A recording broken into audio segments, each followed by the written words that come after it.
Hey everyone, Margaret Maloney here. Just jumping in, no formal intro. Welcome to the Death Dhamma Podcast.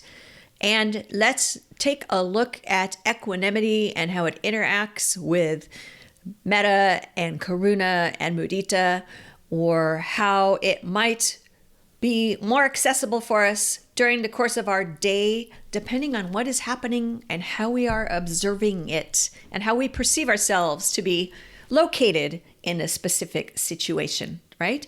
And I'm doing this because last time we, focused more on equanimity within the context of the Brahma Viharas and ended by talking about how equanimity pervades the others. So it's not superior to the others, even though we might call it like the crown. But that, again, that reminder, right? Equanimity allows me to feel loving kindness without going overboard, or it allows me to feel karuna without having compassion fatigue, right? It allows me to feel sympathetic joy without, going overboard with my excitement and joy for you. And it is what allows us to 1 week perhaps feel happy because something great has happened for a friend, but understand that the next week that same friend might need our compassion, right? So let's take a look at something. Okay, you're driving to work, and by the side of the road, you see someone who is broken down. Their car is broken down by the side of the road, and they are not going to be able to move forward. And you see that, and you feel for them. And you look and you think, oh, I'm so sorry. That looks really difficult. That's probably going to be expensive. That's not a great way to start the day. I'm sorry. That's how that person is starting their day. And that's you, feeling some compassion. And if we wanted to really make that compassion, then maybe you would do something like call a tow truck for them or stop and check on them, right? Because, compassion does also involve action. But as you drive by them, you think, well, I hope things go better for them, or I hope help arrives soon, or I hope it's not as bad as it looks. And that could be you sending them some kind of loving kindness. And in this situation, I would say, sympathetic joy is probably not really called for unless you see the help arriving and then you feel great for them that help has arrived, okay? Now, in that situation, it's someone you don't know, and it's possibly easier for you to come from a place of balance. You're not overwrought by the fact that this has happened to them.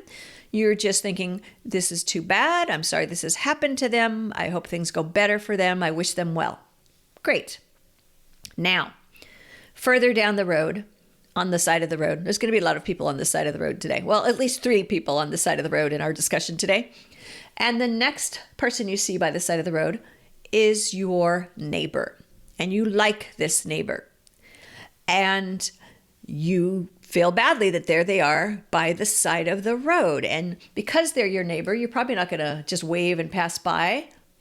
You might, but you might not, because maybe you would want them to stop for you.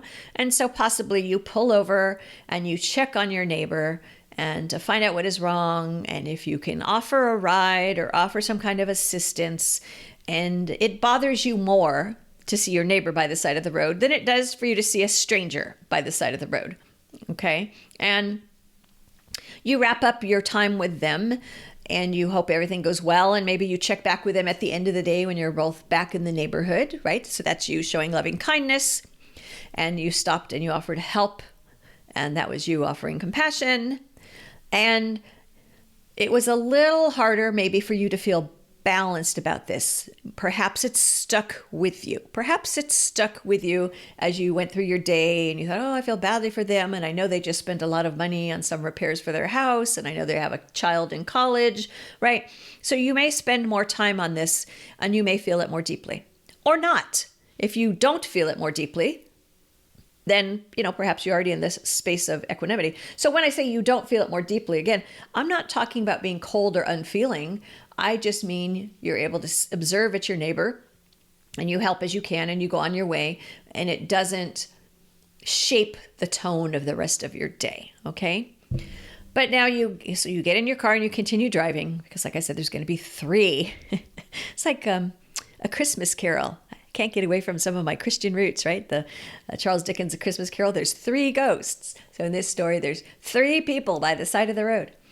Now, the third one is your best friend. And there is your best friend by the side of the road, car broken down, obviously in bad shape. You see that your friend is distraught, perhaps even crying, and you pull over and you run and give your best friend a hug, and you find out what has happened, and perhaps you even cry, and you do try to find a way to help your best friend through this situation. And ultimately, you give the help that can be given, and you go along for the rest of your day. But now this time, this really stays with you. I mean, you do wish them the best in this situation, and you're going to follow up with them. So you do send some loving kindness for them. But throughout the day, you keep thinking, oh my gosh, why did that have to happen? Why did that have to happen to that friend? I know this friend is going through family difficulties. I know this family is going through financial difficulties. I know this person believes they're on the verge of being laid off. And so you're feeling a lot more, I'll say, up and down about the situation, because when this situation is closer to you and this third person is closer to you, it could be more difficult, most likely for many of us, to have equanimity, to have that balance, to be able to look and say, this is what has happened. This person's car has broken down. I don't want them to have difficulty because the car has broken down, and I hope things go better for them. But you have more attachment to that situation. And part of the reason that you have more attachment to that situation does tie, we spoke last time about perceiving things as self. So when we can look at something and not self, this is not me, this is not mine. But look at how I presented this. I said, your best friend, right? So you're thinking, my best friend. This is my best friend by the side of the road in trouble. And I'm not saying don't have a best friend. I'm not saying don't have feelings of love for the best friend. I'm just pointing out that it is more difficult to come to this situation with equanimity and balance because you have deeper feelings for this person. And this is just me sharing with you some thoughts on how we can work to use not self, and this is not mine, and working on not being attached to really be able to foster equanimity.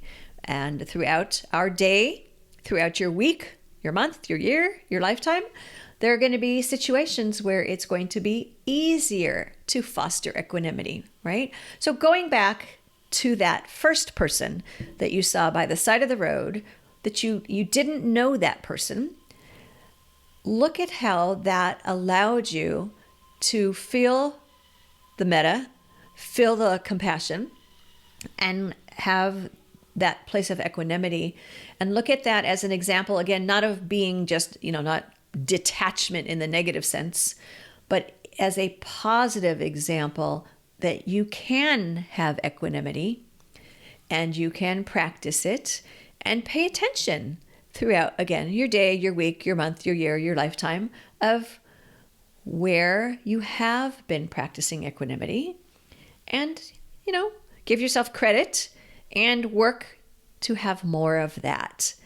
You've been listening to the Death Dhamma Podcast with your host, Margaret Maloney. Thank you so much for being here. Come find me on margaretmaloney.com, margaretmeloni.com. And until we meet again, may you be well, may you be happy, may you be at ease, and may you be free from suffering. Bye for now.